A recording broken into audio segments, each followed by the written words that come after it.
So today we're going to discuss Yoav ben Tzruya. Yoav ben Tzruya is one of my favorite characters in Tanakh, and I think the source of why I like him so much is because as a child my father used to tell me bedtime stories from Sefer Shmuel, many of them involving Yoav, just because he's involved in such a drama that therefore he always like this fairy tale character, not a fairy tale, but this character that I kind of felt like I knew from the time I was young. And then when I got older, what I really loved about Yoav was the complexity of his character and I think the difficulty I had with certain key pieces of information that the Navi gives us about Yoav. So what I want to do first is I outlined here every time that Yoav comes up in, I think every time that Yoav comes up in Navi, and the topic that it's talking about and what it's saying about him. So I don't know how much of it will be familiar, how much won't be familiar, but if we want to start just by glancing over this chart and then just let's discuss whether he seems to be good or bad. You'll see as we get to the end of the chart that David HaMelech, what his last command is regarding Yoav. And we can discuss a little bit and at least pull out the questions that we want to try to solve and answer during the course of this year. So I guess focusing on whether he's a good character or a bad character, and we'll go on from there.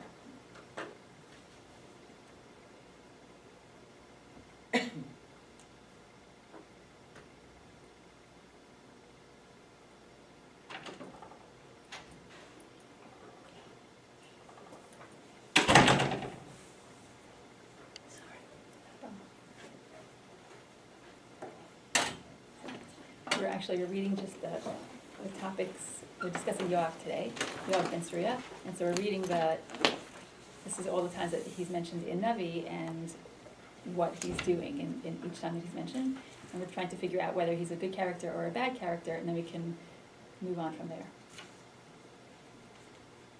Sorry, did I give you two of the same thing? Sorry, yeah.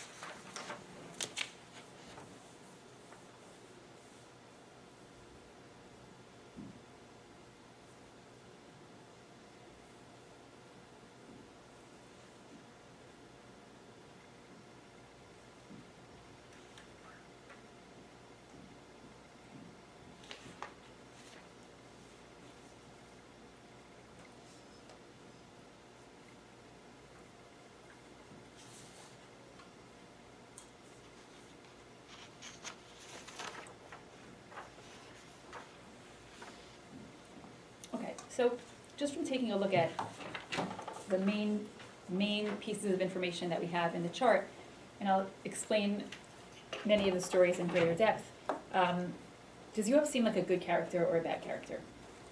Bad. Sorry? Bad. Bad. Keeps on killing people. Okay, so that's definitely something that he does. It seems to me he follows whatever I don't know Yoav at all. So, but it seems to me there has to be an underlying thing. He's following whatever he feels is right. Whether Okay. it's right or not, there seems to be, he's not for one or against one, so there has to be other things within. Very nice. Very nice. And in a way, he's loyal to David. I think he really cares deeply about him. Right. Correct.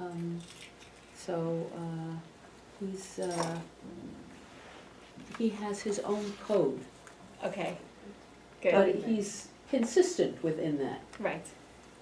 Whatever that may be. Right. I've been watching Once Upon a Time with my daughter, so Robin Hood has a code, like he's ethical in a way, Right, Not exactly. quite sure what that is, but. So, a few questions for me are striking about Yoav. Number one is he good or is he bad? You're correct, he seems loyal to David, which he seems to follow his own code, but he really seems loyal to David in many of these cases. If that's the case, then why in the last source does David curse Yoav and tell Shlomo to kill him? He does it earlier in the second one also. In the second, Second line, David curses Yoav. correct. Why did he curse Yoav there? Why did he have Shlomo kill him? And the other question that I want to ask is if he really did anger David HaMelech so much, so why does David not take care of the problem himself? And why does he tell his son to kill him? He's like passing on this problem to his son. Why wouldn't he take care of it himself rather than pass it along to the next person? So those are some of the questions I want to answer. Like, was Yoav good or bad? What was his character? What was he really? Who is Yoav? And then why does David want him killed, and why can't David do it himself? So I want to discuss various aspects of Yoav's character.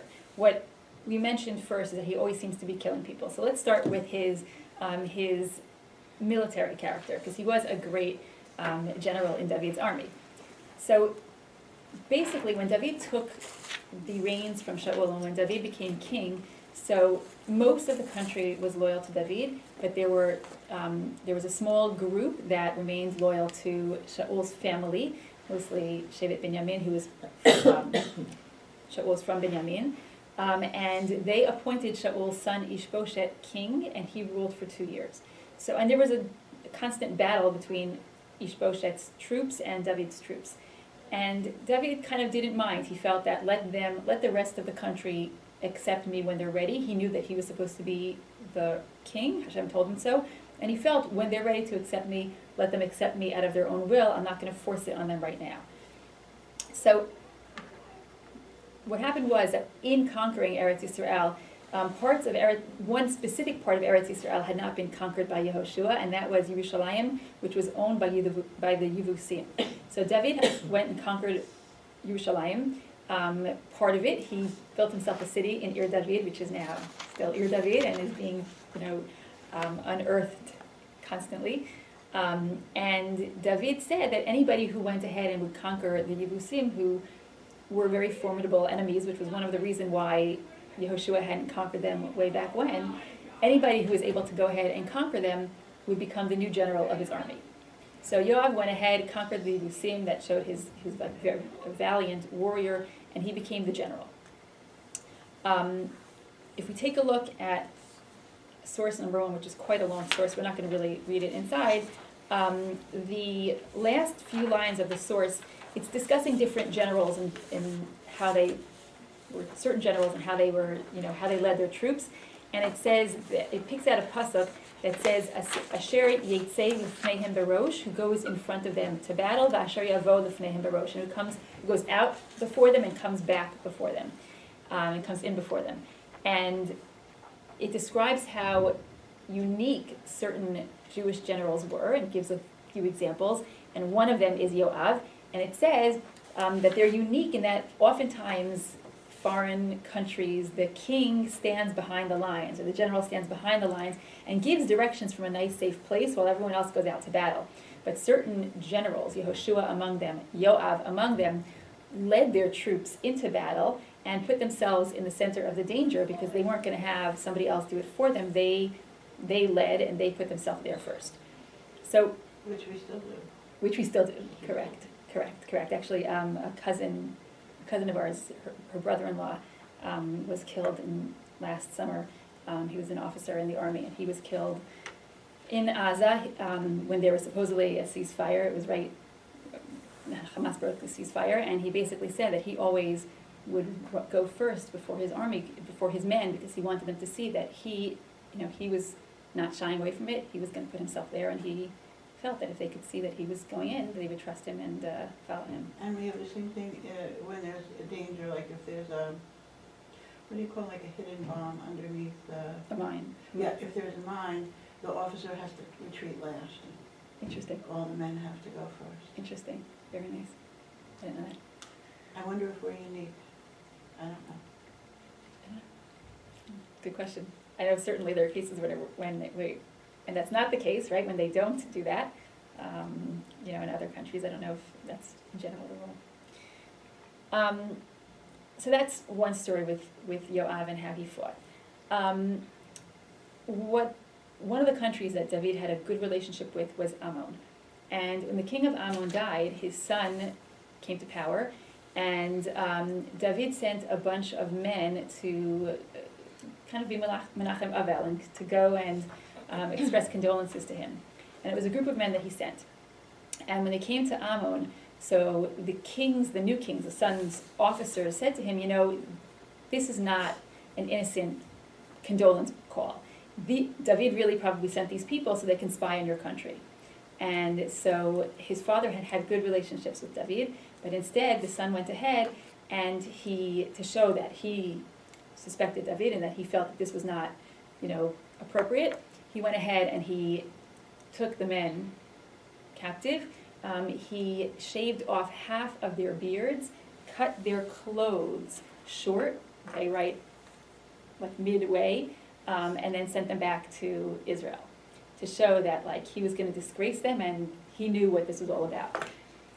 Got back to Israel, and they were very disgraced, they're very embarrassed, and I guess just from the description of how they were embarrassed that their beards were half cut off, so it's clear that people had beards then, and David tells them to stay, the nearest city, he says stay in Yericho, because that's the closest one, that's right by the border. He said stay there until your beards grow back so that you don't have to be embarrassed, and then you can come back and join everybody. And he then wants to show Ammon that he doesn't accept this. Yoav kind of presses him to do this, and so Yoav went and starts a war with Ammon, and they go and they conquer Ammon. The Yoav as his general, if we take a look at sources 3 and 4, when Yoav goes to this battle with Ammon, he says to the people who are with him, Chazak v'nit chazek ba'ad amenu, be strong for the sake of our nation, u'ba'ad arei Elokeinu, and for the sake of the cities of our God, v'Hashem ya'aseh hatov be'inav, and Hashem will do whatever is good in his eyes. What's very interesting is this battle was not being fought on their territory. This was being fought out of the country. And yet he says, be strong for the sake of our nation and for the sake of the cities of our God. Now this is an offensive war. What is he talking about, the cities of our God? So what Yoav was doing here is he was a strategist, and he understood that this war, even though it was offensive and not defensive, if they didn't show a strong arm right now, then that would result in attacks from Ammon on their territory. So this war, he's exhorting everybody to treat it as if it were a milchemet mitzvah, as if it were a defensive war, because if they don't show strength right now, it's going to be a problem afterwards, and they're going to end up having to defend themselves on their own territory. And then the end of the sentence that he says, "V'Hashem ya'aseh hatov be'einav," Hashem will do what is good in his eyes. Mitzudat David says that this was a great expression of bitachon. He says what he meant to say that God will do what's good in his eyes. He says that if whatever we do is not helpful, this is source number 4, we have to try our best, but if what we do is not helpful, Hashem should do what is good in his eyes, unikabel be'ahava, and we will accept it with love. Now this is a true example of bitachon. Bitachon, trust in God, does not mean that I'm going to sit back and trust that God is going to take care of me. It means that I'm going to do my best to take care of myself and trust that Hashem will, hopefully help, but whatever outcome Hashem wants it to have, He will have, that will be the outcome, and I will trust in Hashem that that is the right outcome, and I will accept it. And that's what Yoav tells his people. So he's a man who's a great strategist, who's a great warrior, and who has immense bitachon in God. Yeah. Did David send him to do this? Yes, David is with his agreement. Yes. Okay. Okay, so that's another example of Yoav and his I think his leadership in battle. When David, this is another example of Yoav as a leader. When David fell in love with Bathsheba, and he took her and slept with her, and she became pregnant. So when he found out that she was pregnant, so he sent a letter to Yoav. Yoav was at the front, and Uriah, Bathsheba's husband, was at the front with Yoav. And David sent a message to Uriah to come back to Yerushalayim. So Uriah comes back, and David tells him, he meets with him, he asks some questions about how the battle's going, and then he says, thank you very much. Why don't you go back home for the night? before you go back to the battle tomorrow. So Uriah leaves the palace, but he doesn't go home. He sleeps right outside the palace. Now that wasn't David's plan. David needed Uriah to go home and be with his wife so that what had happened wouldn't be clear. And when he realized that Uriah didn't go home, he calls Uriah and he says to Uriah, like, why didn't you go home? And Uriah said, look, Yoav is out there in the middle of the battle, and the Aron of Hashem is out there in the middle of the battle. And all of my comrades in arms are out there fighting. How can I go home to my house and drink wine and be happy and be comfortable and be with my wife? That's why I slept outside. So David sends him back to the battle with a letter for Yoav, telling Yoav to put him in a location where, right in the front where he's going to get killed. So Yoav gets the letter, and he listens to David. But what he does is he takes a special little small unit, and he has a unit attack the city from up close. And when you're attacking from up close, you're really in danger because people standing on the walls of the city you're very vulnerable. And as a result, there were a number of men who got killed, among them Uriah. So when Yoav sent the message back to David with what had happened, he tells the messenger, tell David that unfortunately we lost the battle, we lost X number of men, but Uriah was among them. So what Yoav did here, and David gets the message and he is upset with the loss, but he's glad that Uriah was killed, he's not upset with Yoav. Now what Yoav did here was, he doesn't put Uriah in a place, like Yoav is a general looks out for their troops. He had a command by the king, he has to go ahead and he has to see to it that Uriah is killed. But he's not going to send him in and just kill him for nothing. He had a mission, he was trying to conquer the city, he did send in a legitimate force to try to conquer the city from a different angle. It was a very risky mission. The chances are that it might not succeed. Uriah was in a very dangerous situation. Uriah got killed, that was what was likely to happen. But it wasn't turning his back on Uriah and just leaving him to be killed for no reason whatsoever. So Yoav goes ahead and he follows David's orders, but he does it, like you said, his way. This is what he believes is right. He does it his way. So he's true to himself and true to what his values, to his code, but while still following David's orders. When he then goes ahead and he captures the royal city of Ammon, he stops short of finishing the job. And he sends a message to David and he says, you come finish the job so that you can get credit for it. Because if I go ahead and finish it, everyone's going to say that I conquered it. You come and do it. So he doesn't seem to have a big ego, and he seems to be fine with David getting the credit for something that he largely did. If we take a look on the source sheet, if you flip it over, and take a look at the third paragraph on the second side, the Gemara there, and this whole Gemara is talking about Yoav, we'll get to other parts of it later, but the Gemara there says, it should say Ilmalei, I don't know why it doesn't, it's a typo. Ilmalei David lo asa Yoav milchama, v'ilmalei Yoav lo asak David batara. Without David, Yoav would not have been able to fight, and without Yoav, David would not have been able to sit and learn. And the Gemara discusses what exactly that means. And it says, Vayhi David oseh mishpat v'tzedakah l'chol amo, v'Yoav ben Tzeruya al hatzava. This idea from the Gemara comes from a pasuk which says that David did justice and righteousness for his nation, and Yoav was in charge of the army. So the Gemara discusses what does it mean, and it says that because Yoav was out there maintaining order and fighting and protecting the country, David was able to sit and learn Torah. And because David was sitting and learning Torah and gaining that spiritual merit, so Yoav was able to be a successful general and a successful warrior and was able to, protect the country and was able to be successful in all of his military endeavors. And so they really had a partnership where they each needed the other. David really needed Yoav. Yoav, in David's merit, Yoav was able to be so successful. So it was a good partnership. When David at one point asks Yoav to go ahead and count the nation, so Yoav's first reaction was he tells David, you're not supposed to count the nation. You know, counting people is not, we don't count people because our strength lies not in our numbers. We're small numbers. Our strength lies in our unique character and the fact that Hashem is with us.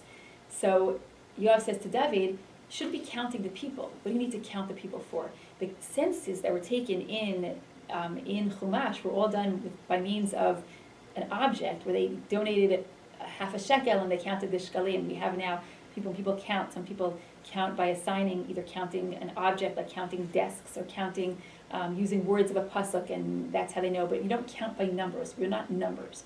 And so Yoav argues with David. This is not okay to do.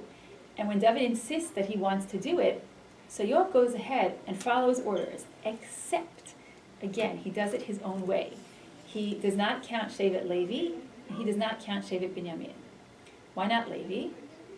Because Levi is not counted in the census in the Midbar, in the desert, because Levi, I guess, had its own special mission. Levi wasn't counted with everybody else. Hashem says in the Midbar, when he tells Moshe to count Bnei Yisrael, don't count Shevet Levi with them. They're supposed to be counted separately. Their job is unique from the nation. They're also harder to count. I mean, they're not in one location. At this point, correct, but if he's going throughout the whole country and counting everybody, then in theory he could have gotten to them also. But you're right. So that's A, and why not Binyamin? We're not really sure why not Binyamin, but what's likely to say is that Yoav understood that the result of this count, and the Gemara says, the Midrash says that a count that is not minyan shehu l'tzorach ein bo chisaron in source 6, a census that is for no purpose whatsoever, that is for a purpose, there's nothing wrong with it, okay, but minyan she'ein bo tzorach yesh bo chisaron, a census that's just done without any specific purpose, there is something wrong with it, and something's going to happen that's going to come, bad will come out of it. So this census had no specific purpose.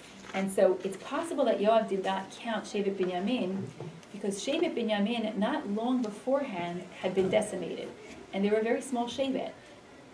During the time of the Shoftim with Pilegesh, there's a case of Pilegesh B'Giv'ah where Shevet Binyamin had offended the other Shvatim gravely, and they had all gone out and they had waged war against Binyamin and basically decimated Shevet Binyamin.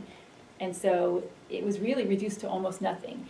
And perhaps it was out of a desire to not entirely decimate them that Yoav decided to leave them uncounted so that if there was something bad that would happen to the nation, they would be spared it. Indeed, Hashem is angry at David and does punish him and tells David to choose one of 3 punishments. One punishment is that there is going to be 7 years of famine. One punishment is that they'll be running from their enemy for 3 months, and one punishment is that there'll be a plague for 3 days. And so David chooses the plague for 3 days, and many, many people are killed before David's able to intercede, daven to Hashem, and stop the plague. So Yoav understands, he's not just a simple general, he understands strategy, he understands, he has a code of honor, but he was also a Talmid Chacham. Okay, the source number 6 says, Yoav haya rosh Sanhedrin yoshev b'shevet Tachton. Yoav, in addition to being this formidable, warrior and this great general, is also a member of the Sanhedrin. So he seems to have it all. He's a Talmid Chacham, he's a strong warrior, he has a set of morals, and he's a helper and loyal to David. Let's talk about some of the bigger issues that we have with Yoav. I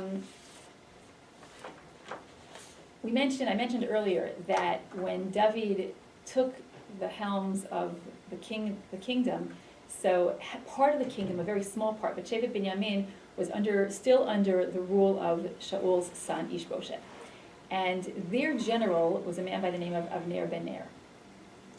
Yoav and Avner, again, they had many battles between the 2 armies. And at one of the points, they met at a well, and Avner suggested that the soldiers team up against each other and show off their skills. And so 12 men from each side went ahead and faced each other. They faced off.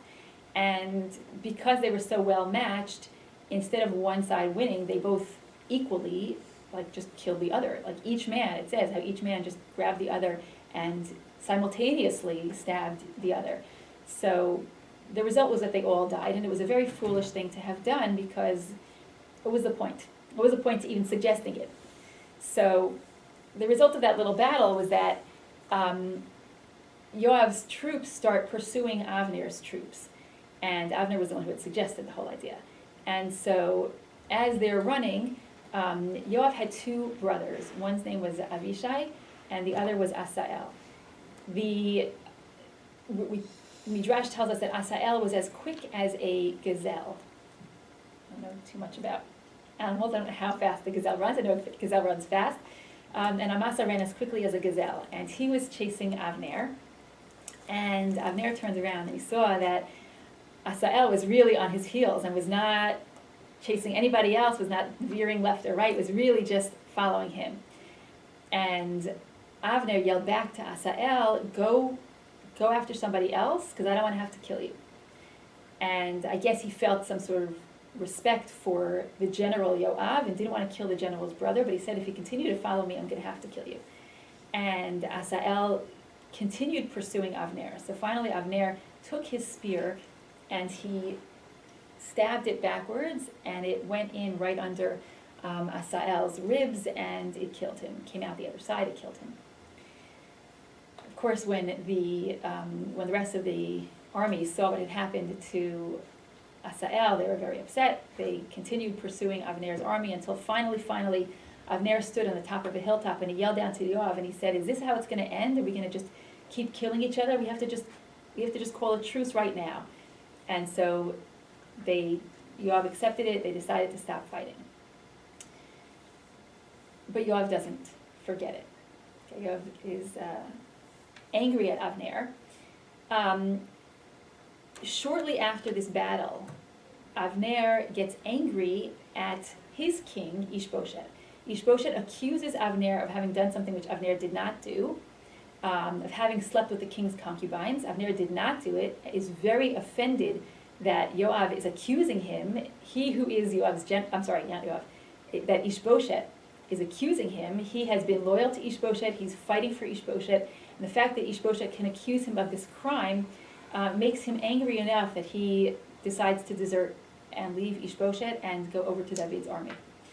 And so he comes to David and he says to David, "I'm through with Shaul, I'm here to make a treaty with you, and I will bring over Shaul's people. I'll bring over anyone who's still on Shaul's side, I'll bring to your side." So David accepts the truce. He makes a brit with Avner and says, "Go bring over the people, come tell them to be loyal to me." David at this point has not yet made Yerushalayim the capital. He is currently living in Hebron and has made that his capital. He spent 7 years being the king out of Hebron. So Avner leaves to go gather the people and rally them to David. Once the general leaves, the king doesn't have much of a chance. So once the general deserts the king, general can rally up the people. So Yoav happens to come to the palace in Hebron shortly after this, and people come to Yoav and tell him what happened, and that Avner has suddenly made a treaty with David, and he's gone out to get the rest of the people. Yoav does not trust Avner, and he goes out to meet Avner. And the Tanakh tells us that he meets Avner, and he calls him into the gate of the city, and Avner comes to the gate, and Yoav kills him in the gate of the city. It doesn't tell us too much more information. The Gemara will fill that in for us in a moment. But when David hears what happened, and David hears that Yoav killed Avner, David is incensed. And if you take a look in source 2, this is where David curses Yoav. David says, "Yechulu al rosh Yoav ve'al kol beit aviv." There should fall a curse on Yoav and on all of his father's house. Ve'al yikaret mi beit Yoav zav u'mitzara u'machazik v'pelach v'nofel b'cherev v'chasar lachem. He said the following 5 types of people should not seize from Yoav's house: someone who has a male who has an emission, and a leper, and one who walks with a cane, a blind person, and people who are casualties of war, of the sword, and people who are dying, who lack bread. And he says, Va'anochi, later on in the parak he says, Va'anochi hayom rach, I today am weak, I'm young and weak, umashuach melech, but I am anointed as king. V'ha'anashim ha'ela b'nei Tzruya, and these men, the sons of Tzruya, kashim mimeni, they're too harsh for me. V'shalem Hashem la'osei hara'at kira'ato. Hashem should repay the evildoer with his evil, or according to his evil. So in this source here, David expresses his anger with Bnei Tzruya, with the two remaining Bnei Tzruya, which are Yoav and Avishai, and curses them because of what they had done with killing Avner. Now, part of what was so terrible about killing Avner was that David had just made a treaty with Avner. If David's general now goes and breaks the treaty, what good is David's word? And so, as a young, starting out, as a young king who still is weak and needs the support of the people, David needs to demonstrate that his word can be trusted. And what Yoav just did ruined that. So that is a large part of the reason why David is so angry. Now, there's a piece of information here that is important to know, and that is that Yoav was David's nephew. So all that happens between Yoav and David, and the loyalty and the disloyalty, because this is a disloyal act. Is it a disloyal act? We have to find out. But any disloyalty that we see, this is all, we're talking here about David and Yoav who were related. Now, the question is this a disloyal act? Yoav is not aware that David had made a treaty with Avner. He only knows that Avner came onto David's side and that Avner wanted to make peace with David, and he's not told about the treaty. And Yoav believes that Avner is faking and is really coming to be a spy to make David think he trusts him and then to attack David at some later point. So the Gemara explains more of the story. And the Gemara explains first, and I'm not going to read the pieces of the Gemara, but I'll just basically tell you, this is in source number 9, which fills in a lot of the story. The Gemara basically says that, first of all, when Yoav killed Avner, Yoav did it in a little bit of a sneaky way. Yoav went, the pasuk tells us that Yoav did it in secret. And the Gemara takes that word, which is an unusual word used for secret, bisheli, and it's spelled shin lamed vav instead of a yud. And the Gemara says that that word is also, shal is also a word for take off your shoe. Shal na'alecha me'araglecha. So the Gemara derives from that and explains the story how Yoav killed Avner. And Yoav is a Talmid Chacham, and so the Gemara says that Yoav went over to Avner, he bumped into him, he met him in the gate, and he said to Avner, I have a question, a halachic question for you. How does a woman, there's a concept we have of yibum, if a woman dies, we mentioned this with Ruth, if a man dies without children, his wife is supposed to marry his next closest relative and have a child with them so that continues their lineage. If that relative does not want to marry the woman, so there's a concept of a halachic concept of chalitza. And that is done by removing, the woman has to remove the man's shoe.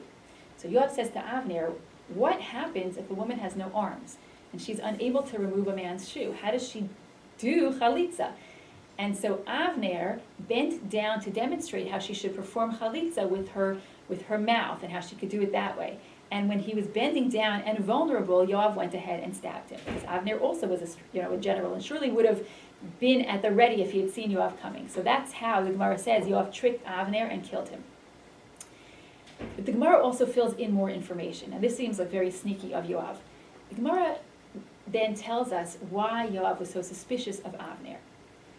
When David was running from Shaul, because Shaul wanted to kill David before David became king, so Avner then was Shaul's general, and Shaul was pursuing David throughout the desert, throughout the caves, and the Gemara has 2 stories of times when David was this close to Shaul and could have killed Shaul, and didn't. The first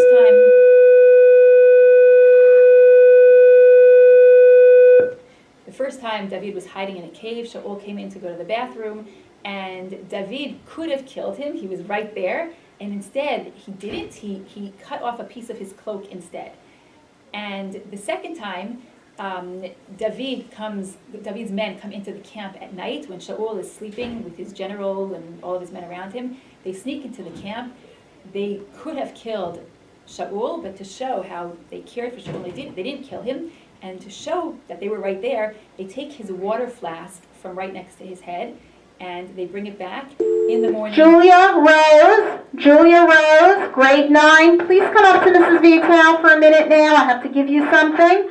Julia Rose, grade 9. Please come up to Mrs. Vitow for a minute. In both cases, in the morning when it's daylight, they call out to Shaul's army and say, look what we have, and they display the item, and they say, this is how close we were to Shaul. We could have killed him, but we didn't, and that shows that how much we care about Shaul. Why is Shaul trying to kill David? So, in both of those cases, the Gemara says, Avner, who was the general, could have said to Shaul, you're right. Look, David was right there. He didn't kill you. We have to stop. He's not a threat to you. He's not trying to kill you. Just leave him alone.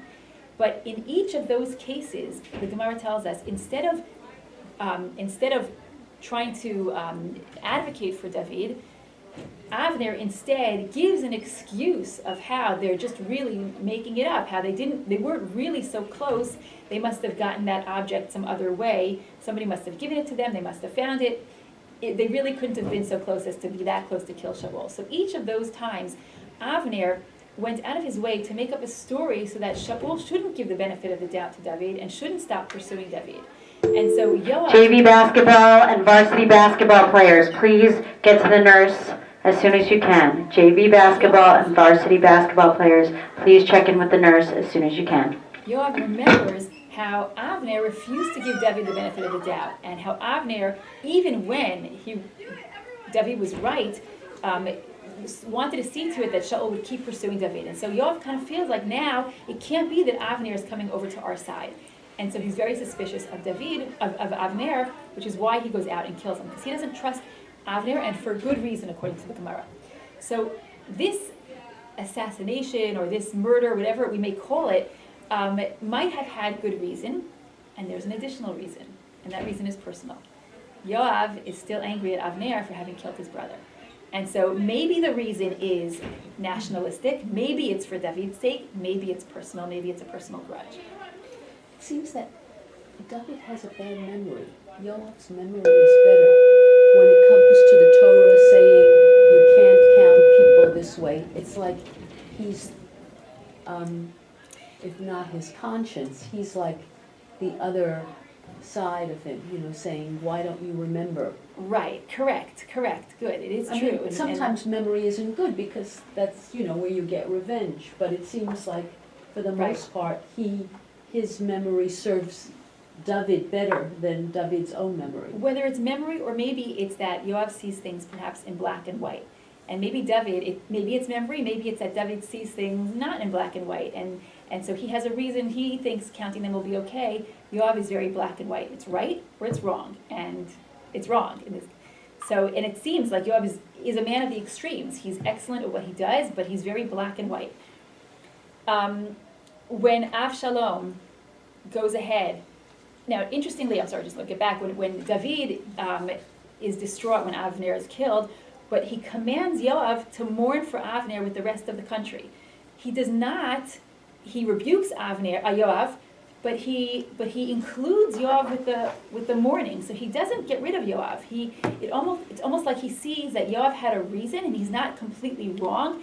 He's too harsh for me, but he's not completely in the wrong. And the Gemara even says that when Yoav is brought to court for this, so he has a reason, and he says, look, I'm a Goel Hadam. I was the one, the Goel Hadam is allowed to take revenge on somebody who kills his relative. Avner killed my brother. And so therefore, I'm not doing this, I'm not defying your orders and doing this against you. I'm not a Mored b'malchut. I did it for personal reasons. The whole discussion is whether Avner really was murdering Asael or Avner was running for his life. And the Gemara says that there were those who claimed that Avner just was running for his life. He was trying to defend himself. And so it's not a case of murdering Asael. But then Gemara comes back and says, look, Avner thrust the spear in exactly the place where it's the most deadly. And if he could turn around and get it to the place where it's the most deadly, then he could have also gotten it and, turned it and just hurt him or shot, got it into his leg or done something else instead, where he would have stopped him from running against him. So there's this debate of whether Yoav really was right for doing this as a Goel Hadam, whether it was personally motivated or whether it was nationalistically motivated. The Navi does give us a glimpse when it says later on that he killed Avner for the sake of his brother Asael.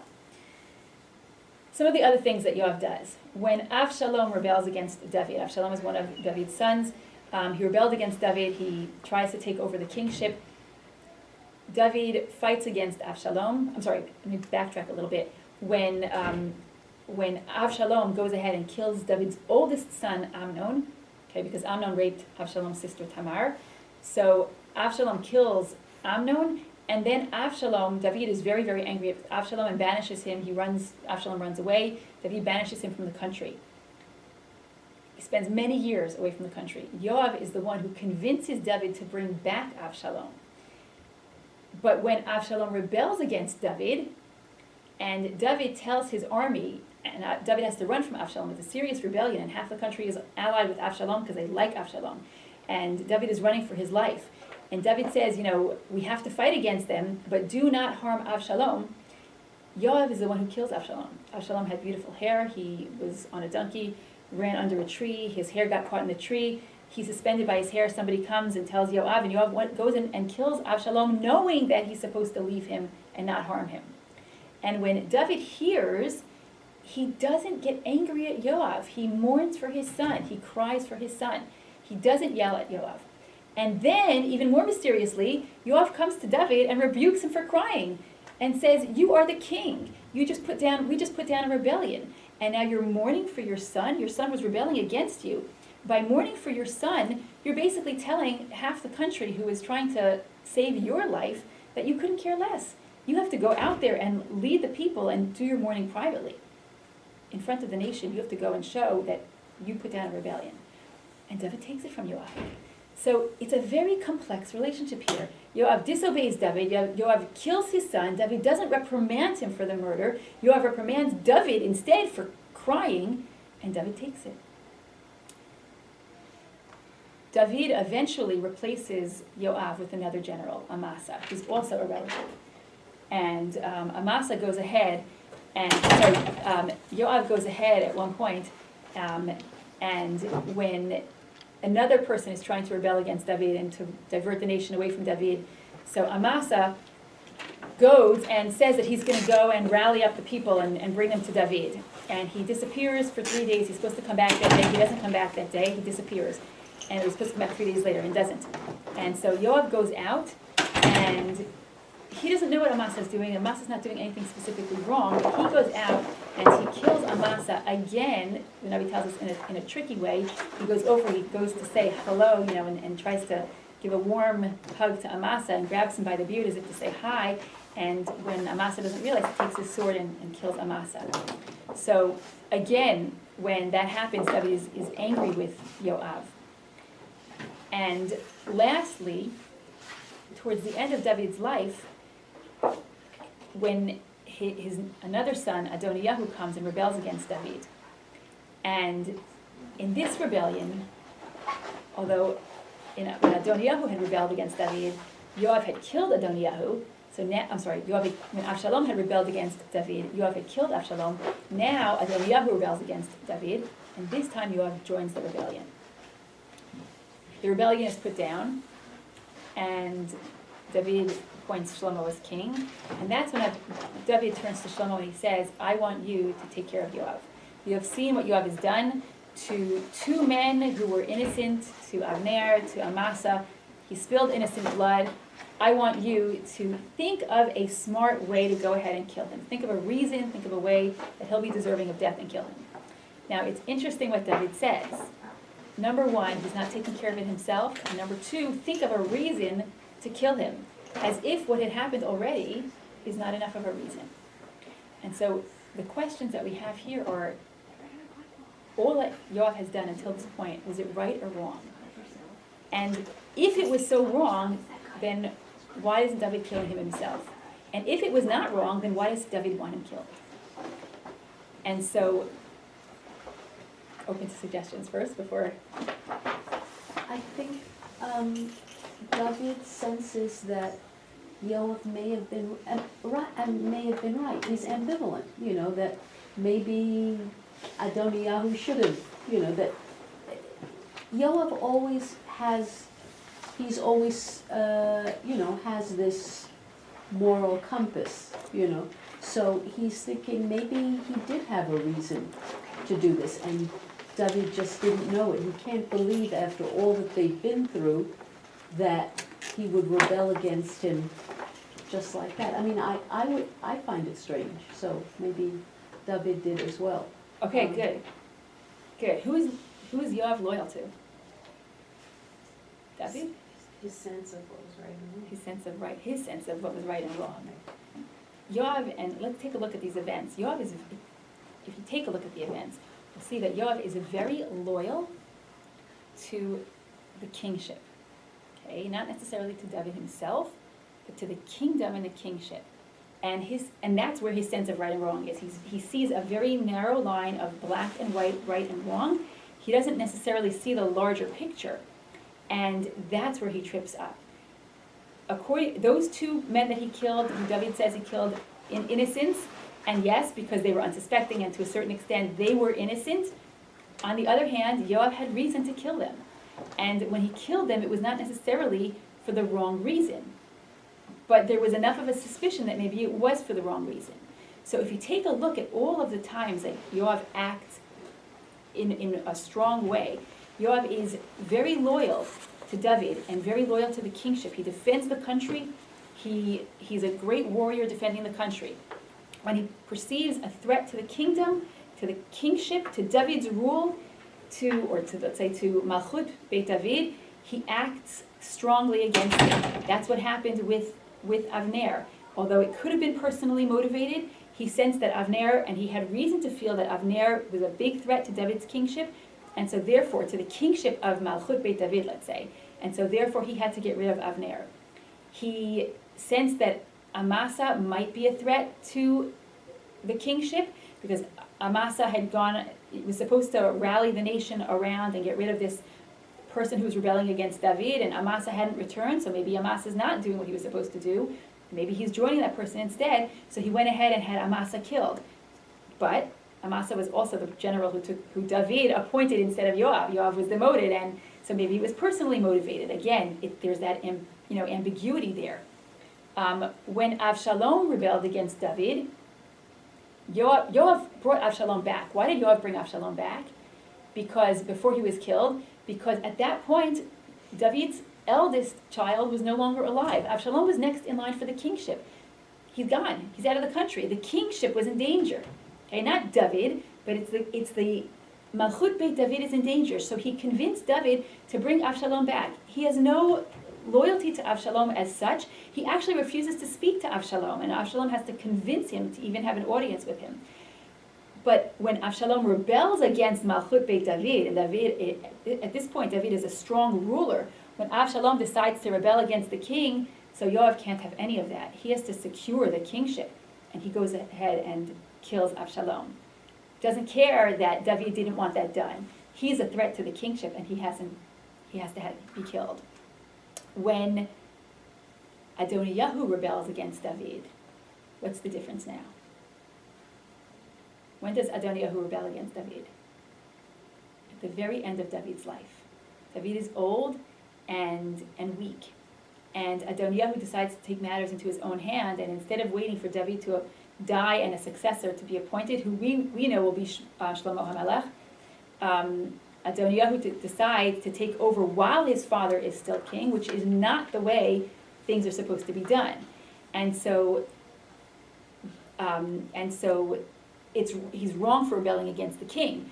However, Yoav looks at the kingship and he sees that the kingship, David is no longer a strong king. David is he's old, he's at the end of his days, and he sees Adoniyahu as the next successor, who incidentally was older than Shlomo and was the next in line.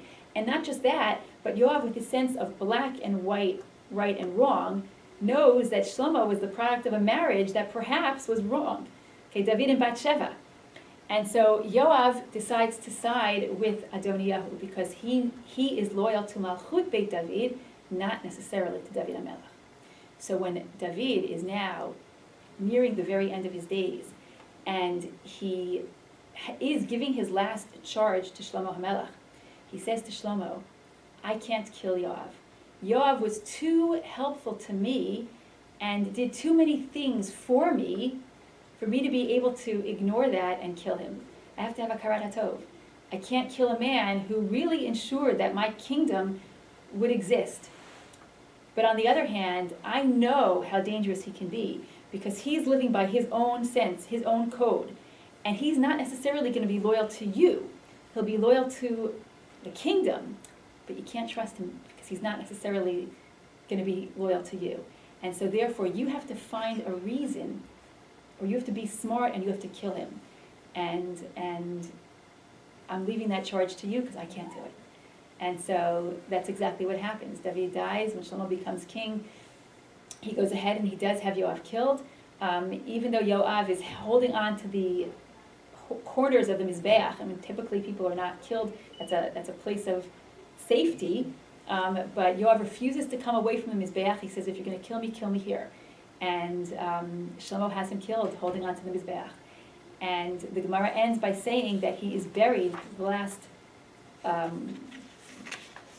not the last source itself, but the last couple of lines in the Gemara, right before source number 10, it says, V'yikaver beveito b'midbar. He was buried in his house in the Midbar, and the Gemara questions, did he really live in the Midbar?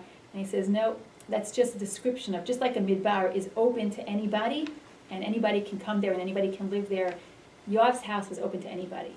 So it ends on a note of Yoav was, in addition to being a great general and a great strategist and a great warrior and a great Talmid Chacham, he was also great in Chesed as well. Just like Abraham's tent was open to everybody, Yoav's was also. And so we see that Yoav's personality, from even just the pshat alone, is certainly very complex. And once the Gemara and Torah Sheba'al Peh fills in some of the stories and fills in some of the information, we realize that he's a much more complex character who really was a good person and did what he believed was right, but unfortunately didn't always take the bigger picture into account and was too focused on the narrow black and white of everything, and that's where he fell short. And so that is Yoav ben Tzruya. Now, actually, one more last point. Who is Yoav's father? He's called Yoav ben Tzruya. Tzruya was David HaMelech's sister. And we don't know who Yoav's father was. And he's called Yoav ben Tzruya, and he and his brothers are Bnei Tzruya. And so the question is, why? I mean, it's very rare that we have characters in Tanakh who are named after their mothers and not after their fathers. And I don't know why, but one suggestion I once had, I think a student once told me, was perhaps the reason that he's called by his mother's name is because when David curses him, David says, Yachulu al rosh Yoav ve'al kol beit aviv, on Yoav's house and on all of his father's house. And the curse is for Yoav and his father's house. And perhaps that's why the Navi calls him by his mother's name, so that the curse, because Yoav essentially was doing what he thought was right and really tried to do for the best. And even David is indebted to him. So maybe that's why he's only known by his mother's name, so that the curse is not on his family, because his father's out of the picture. But it also reminds David that this man, whoever he is a kinsman, that this, Correct. that we are related. But And that's it also seems that Yoav would be an old man too, because he and David were First cousins. I thought around. Yeah, so David So dies that- at age 70. Yeah. So Yoav could be at this point, again, it's hard to, Right. how old was David's Right. sister, so he could have been significantly younger than David anyway, but yes, he had to be a man at least in his, let's say 50s, when David died probably. And if he was loyal to the Malchut, he was really not a threat to Shlomo anymore. That, once Shlomo had the kingdom, I mean, Adoniyahu was out of the way, that he, his holding on to that, it's like it's uncharacteristic of him, because as a warrior, he would have fought back. But this was, kind of a way of, I don't know, asking mercy, or, Acknowledging that, that I don't, again, he wasn't about to fight Shlomo. right, maybe recognizing if David had him appointed, if this is who Hashem wanted, Yeah. recognizing that Shlomo was right, so maybe, that, although, again, maybe if things had gone on and he's still loyal to the Malchut, you never know what would happen in the future. Right. Something could happen, later on, but yes, I agree that maybe his surrendering at that point was acknowledging either that one man can't run from a king's army, or it could be acknowledging that you are, in your rightful place as king of the country, and so therefore I surrender. So, anyway, thank you. Who else did you mention that was related? At the beginning you mentioned. Amasa is a cousin also. Amasa ben Yeter is also related. How is he related? I forgot. He's a cousin of Yoav, I believe. I forget exactly how the relationship was. And that was the only other one that you mentioned that Well, was Yoav related? has two brothers, Avishai and Asael. Asael was the one Right. who was pursuing Avner, and Avner Right. killed him. Okay.